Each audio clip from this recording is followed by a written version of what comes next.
अस्सलाम वालेकुम। आप लोगों का अपना सज्जाद खेड़ा ज़राई मशवरे के साथ हाज़िर है। आज हम गन्ने के खेत में मौजूद हैं, गन्ने के फील्ड में मौजूद हैं। देखते हैं कि फसल जो है ना 135 से 155 दिन की हो चुकी है। इस स्टेज पे हमें कौन सी खाद डालनी चाहिए कि इसकी पैदावार में इजाफा हो।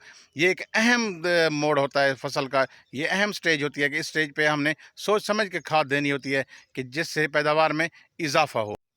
जिन दोस्तों ने मेरा चैनल सब्सक्राइब नहीं किया वो लाजमी सब्सक्राइब करें ताकि हर फसल की वीडियो आप लोगों तक पहुंचती रहे। आइए दोस्तों, आपको फील्ड का विजिट करवाते हैं। देखते हैं कि इस स्टेज पे हमें कौन सी खाद डालनी चाहिए।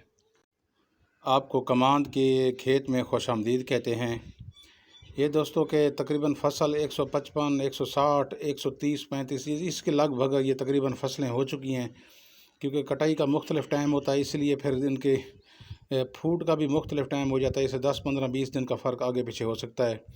ये तकरीबन अब आपने ये देखना है कि अगर आप लोगों का खेत इस स्टेज पे पहुंच चुका है, यहाँ जो अगलियां बनी हुई हैं इस कमांद का स्टेम में 1, 2, 3, 4, 5, 5 अगलियां जब बनाता है, तो इस स्टेज पे आपने कोशिश करनी है कि जो खाद इस्तेमाल करनी है वो पोटाश 30%, 8 से 10 लीटर फ़ी एकड़ के हिसाब से आपने इसमें फ्लड करनी है।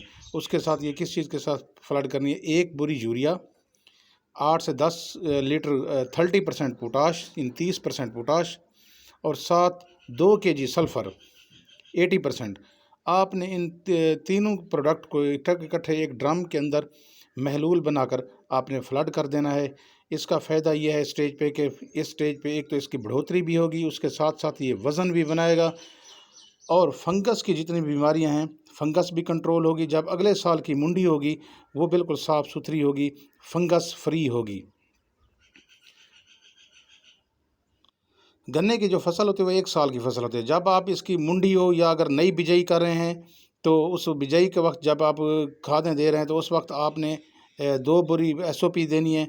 लेकिन जब इस स्टेज पे पहुँचे, जहाँ अगलियाँ बनाए स्टेम के इतने गिन के आपने हमें 3-4 बन गई हैं, तो फिर इस स्टेज पे भी आपने फ्लड कर देना है पोटाश। क्योंकि 1 साल की फसल है, एक दफ़ा डालने से इसका कुछ नहीं होता। हाँ भी, इसकी इतनी ज़्यादा पैदावार पे असर नहीं पड़ता, इसलिए कोशिश ये करनी है कि आपने इस स्टेज पे भी देनी है। ये डायरेक्ट फसल की पैदावार पे असर पड़ेगा। एक तो जब कोहरे पड़ते हैं सर्दियों के मौसम में, इसका ऊपर वाला जो पोर्शन होता है, हिस्सा होता है, वो पत्ते सूख जाते हैं। ये इस स्टेज पे आप ये चीज़ें इस्तेमाल करने से नहीं सूखे।